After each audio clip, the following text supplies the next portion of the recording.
জরুরি দৃষ্টি আকর্ষণ।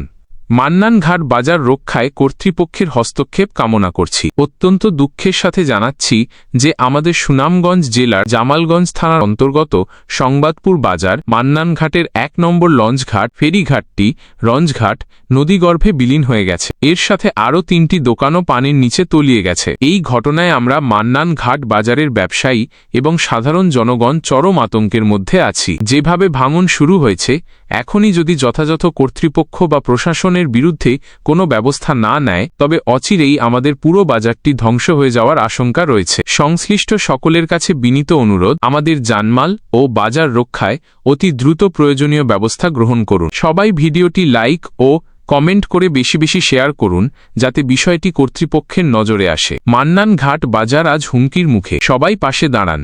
আসসালামু আলাইকুম। খুব খারাপ একটি খবর দিচ্ছি। আমাদের সংবাদপুর বাজার মান্নানঘাটের দীর্ঘদিনের পুরনো ১ নম্বর ঘাটটি এবং তার সাথে ৩টি দোকান আজ পানির নিচে তলিয়ে গেছে। চোখের সামনে এমন দৃশ্য দেখে আমরা এলাকাবাসী খুবই অসহায় বোধ করছি। আজ ঘাট গেছে, কাল হয়তো পুরো বাজারটি নদীগর্ভে হারিয়ে যাবে। আমাদের এই ঐতিহ্যবাহী বাজারটি বাঁচাতে এখনই প্রশাসনের সুদৃষ্টি ও কার্যকর পদক্ষেপ প্রয়োজন। আপনারা যারা ভিডিওটি দেখছেন, দয়া করে এড়িয়ে যাবেন না। জরুরি খবর, সংবাদপুর বাজার মান্নানঘাটে ভয়াবহ ভাঙন। আমাদের মান্নানঘাটের ১ নম্বর ঘাট এবং ৩টি দোকান ইতিমধ্যেই নদীতে বিলীন হয়ে গেছে। জামালগঞ্জ থানা ও সুনামগঞ্জ জেলার কর্তৃপক্ষের কাছে আকুল আবেদন, আমাদের বাজারটি বাঁচাতে অতি দ্রুত ভাঙন রোধের ব্যবস্থা নিন, নতুবা বড় কোনো দুর্ঘটনার আশঙ্কা রয়েছে। সবাই দয়া করে পোস্টটি শেয়ার করে আমাদের আওয়াজটি কর্তৃপক্ষের কাছে পৌঁছে দিতে সাহায্য করুন।